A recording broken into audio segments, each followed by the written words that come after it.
அநேக வேலை ஸ்தலங்களில் கிறிஸ்தவர்களை குறித்த காரியங்கள் பார்க்கும் பொழுது ஒழுங்கினங்களாகி காணப்படுகிறோம். வேலை ஸ்தலங்களில் வேலை நேரத்தில் உங்களுக்கு கொடுக்கப்பட்டிருக்கிற வேலைகளில் நீங்கள் உண்மையாய் இருக்க வேண்டும். ஆண்டவர் அதை தான் எதிர்பார்க்கிறார். தானியேல் தன் வேலைகளில் உண்மையாயிருந்தான். ஆகவேதான் அவன் வேலை காரியத்தில் எந்த விதத்திலும் அவனை குற்றம் கண்டுபிடிக்கவே முடியாது என்று சொல்லி காணப்பட்டது. அப்ப வேலை நேரத்தில் வேலைகள் உங்களுக்கு கொடுக்கப்பட்டிருக்கிற வேலைகள் நீங்க உண்மையாய் காணப்படணும். இன்றைக்கு அநேக இடங்கள்ல வேலை செய்கிறவர்களை குறித்து சொல்லும் பொழுது, ஞாயிற்றுக்கிழமை ஆராதனைக்கு வந்து திங்கட்கிழமை காலையில போன உடனே எங்க சபையில இது பண்ணாங்க, எங்க பாஸ்டர் இப்படி சொன்னாரு, அந்த சொன்னாங்க, இது பண்ணாங்க, நம்ம கர்த்தரை மகிமைப்படுத்துகிறது போல நீங்க சொல்றீங்க. ஆனா அது தவறான ஒரு காரியம். உங்களுக்கு கொடுக்கப்பட்டிருக்கிற இடைவேளை நேரங்களில் நீங்கள் பேசலாம். மற்ற வேலை நேரங்களில் உங்களுக்கு கொடுக்கப்பட்ட வேலைகளில் தான் நீங்க கருத்தாய் இருக்க வேண்டும். அந்த வேலையை செய்யும் பொழுதுதான் உங்களை குறித்துதான் ஒரு சாட்சி காணப்படணும். அதை முழு இருதயத்தோடு, உத்தமமான இருதயத்தோடு, ஆமென், உண்மையாய் மனுஷர் பார்க்கிறார் என்று அல்ல,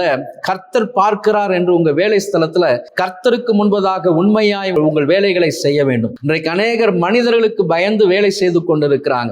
மனிதர் பார்க்கும் பொழுது மட்டும் வேலை செய்து கொண்டிருக்கிறாங்க. அப்படிப்பட்ட கபடுகள் காணப்படக்கூடாது. அப்போ இப்படிப்பட்ட காரியங்கள் உங்களுக்கு புகழ்ச்சியை கொண்டு வராது, கர்த்தருடைய நாம இகழ்ச்சிக்கு நேராக தான் நடத்தும். உங்கள் மூலமாக கர்த்தருடைய நாமம் மகிமைப்பட வேண்டும், உங்களை குறித்த ஒரு நல்ல சாட்சி காணப்பட வேண்டும் என்று சொன்னால் உங்களுக்கு கொடுக்கப்பட்டிருக்கிற வேலை ஸ்தலங்களில் வேலைகளை கருத்தாய் செய்யுங்க. கண்ணும் கருத்துமாக அந்த வேலைகளை செய்யுங்க. கொடுக்கப்பட்டிருக்கிற பணிகளை நாளைக்கு என்று ஒதுக்கி வைக்காதீங்க. அந்தந்த நாளுக்குரிய காரியத்தை அந்தந்த நாளுக்கு செய்து பழகுங்க.